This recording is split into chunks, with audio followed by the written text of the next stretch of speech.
(2025년 8월 30일) 이정훈입니다. 검찰개혁을 놓고 이재명, 정청래 명청 충돌이 있을 것 같다, 있었다, 그런 보도가 나오고 있습니다. 네, 검찰개혁 쉽게 생각하고 있는 정청래 역시 쉽게 생각했다가 대통령이 되고 나서 보니까 이건 아니네 하는 이재명, 갈등이 시작된 것 같습니다. 핵심은 이거죠. 대한민국 검찰청을 기소청으로 이름을 바꾸고 기소청의 검사들은 수사를 하지 못하고 오로지 기소만 하겠다.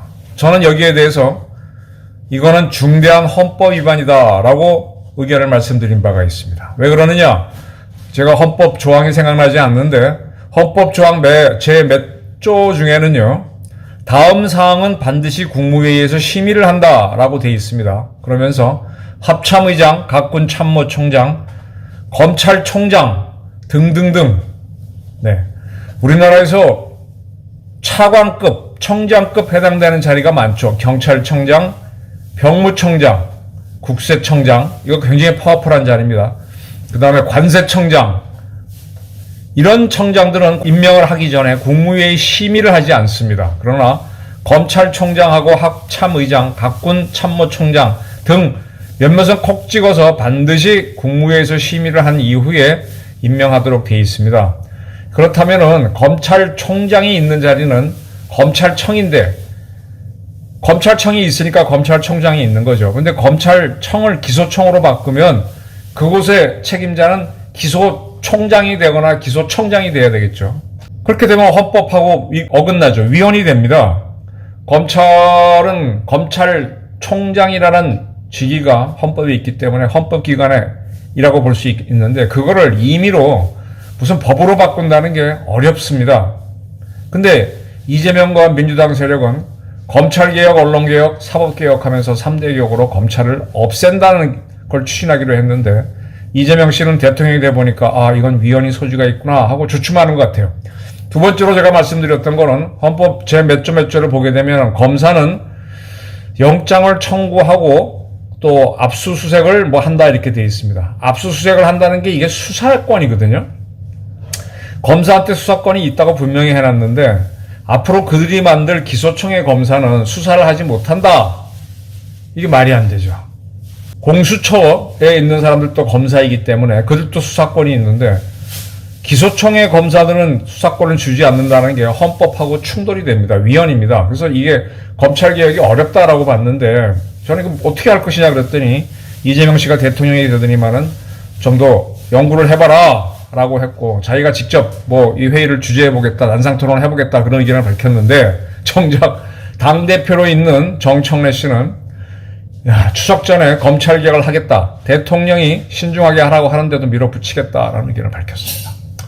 자, 그리고 또 하나 중대한 문제가 대한민국 행정안전부에 현재 경찰청이 있고 또 소방청이 있죠.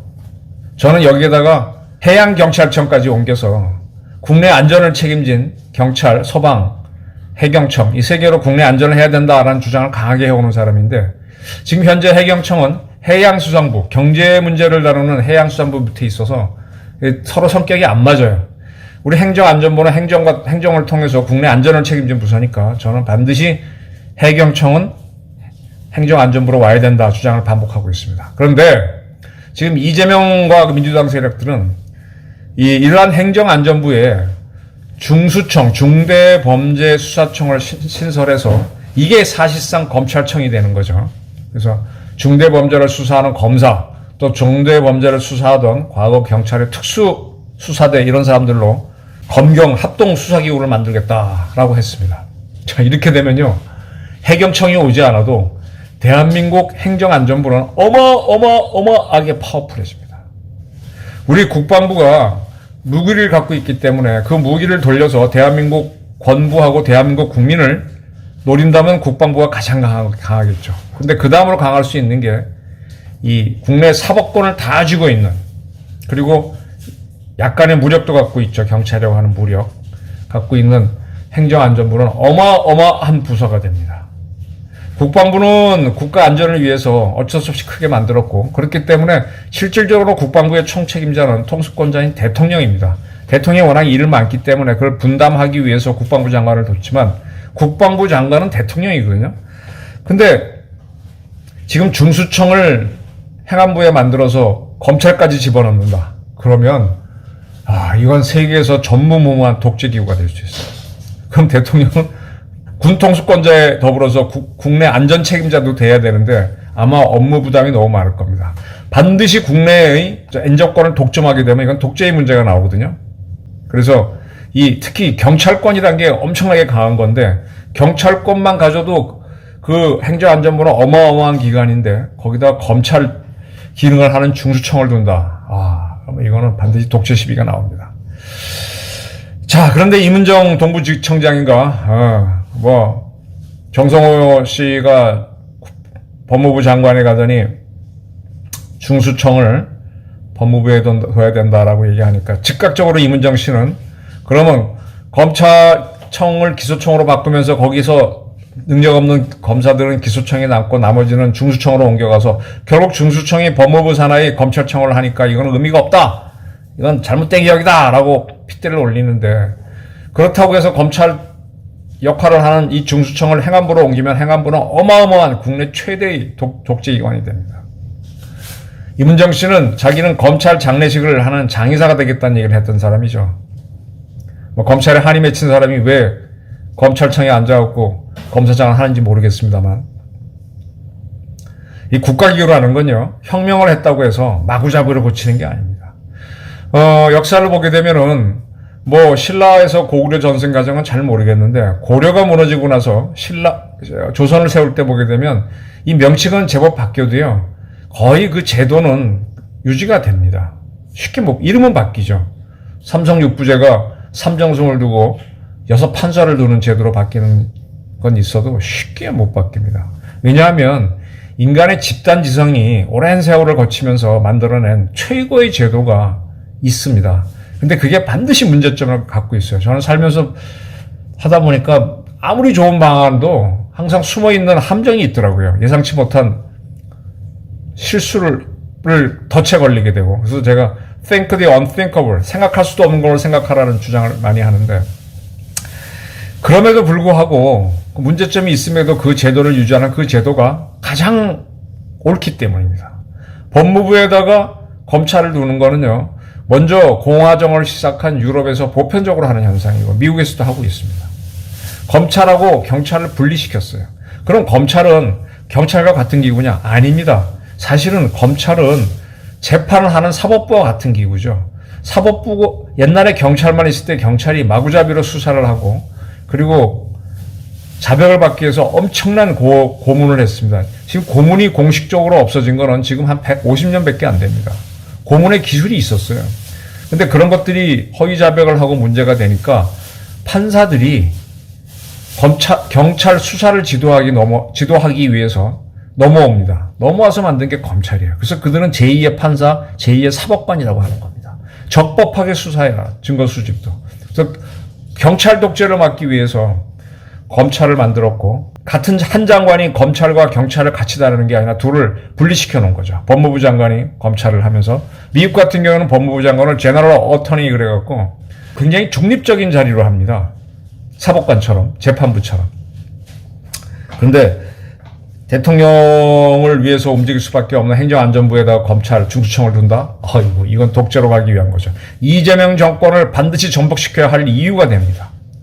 그런 것들을 눈치를 채고 이재명 대통령은 신중하게 하라라고 하고 정성호 법무부 장관도 변호사를 했으니까 알아듣고 하는데 정청래가 추석 전에 하겠다고 밀어붙이고 거꾸로 가고 있습니다. 명청시대의 균열이 가는 건가요? 아니면 멍청시대로 가는 건가요?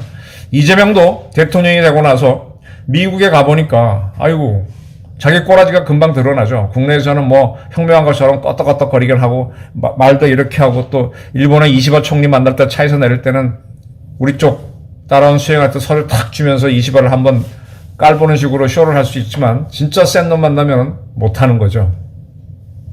대한민국을 이끌어 나가려면은 생각보다 겁나는 게 많습니다. 지금 정청래와 그 정청래 뒤에 있는 세력들은 이재명이가 해놓은 걸 토대로 자기네가 집권을 해서 영원 무궁하게 뻗어나갈 생각을 하기 때문에 압박을 넣는 겁니다. 그래서 제가 이재명 정권의 위기는 국제정치는 결국 트럼프겠죠. 그리고 정청래에 의해서 올 것이다 라고 했는데, 트럼프한테 맞다시피 한 건데 9천억에 가까운 조공비를 바치고 책봉을 받는데 성공했습니다. 그리고 자기는 돌아가서 큰일을 했다라고 국무회에서 폼을 잡고 이제 바람을 잡아 나가는데, 근데 이 국내 정치를 잘못하다 보게 되면 반발이 생기거든요. 엄청난 반발이 무리수가 오니까 이걸 조절하려고 그러는데 정청래가 그건 아니지 하고 대드는 모양입니다. 이제 트럼프한테는 많은 걸 갖다 바치는 식으로 해서 타협이 가능하지만 정청래는 어떻게 할까요?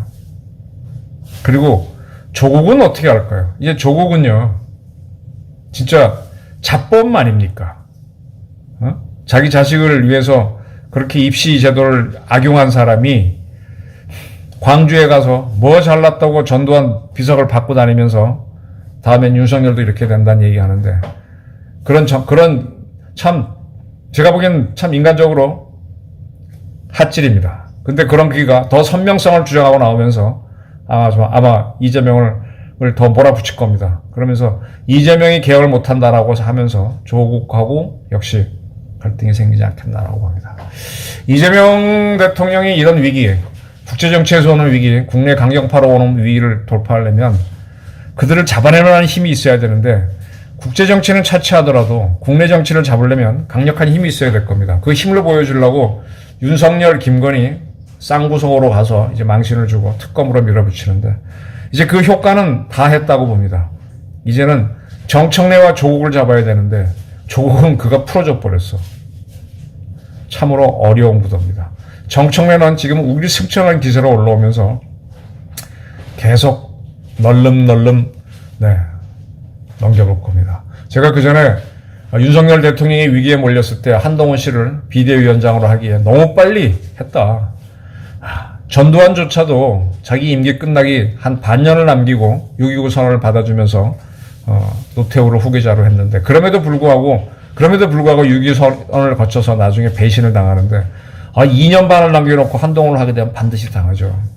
역시 이재명도 정청래라는 사람이 당대표가 됐기 때문에 조기에 레임덕을 맞을 수 있을 것이라고 봅니다. 정청래가 한동훈 역할을 하는 것이죠. 정청래를 이재명이 잡을 수 있을까? 거꾸로 정청래가 이재명을 압박해서 자기 원하는 대로 끌고 갈 수 있을까? 이것이 또 하나의 관전 포인트가 될 겁니다. 그리고 이제 국힘당에서 대표가 된 누굽니까? 그 양반도 꽤 광성으로 갈 것 같은데, 그러한 3파전이 벌어질 겁니다. 이재명은 정청래를 제어할 수 있을까? 트럼프도 겨우 봉합했는데, 돈으로 봉합했는데 정청래는 뭘로 봉합하지? 정청래는 쉽지 않을 것 같습니다. 정청래가 머지않아 이재명을 흔들 것이다. 이런 관점을 한번 가져보시기 바랍니다. 감사합니다.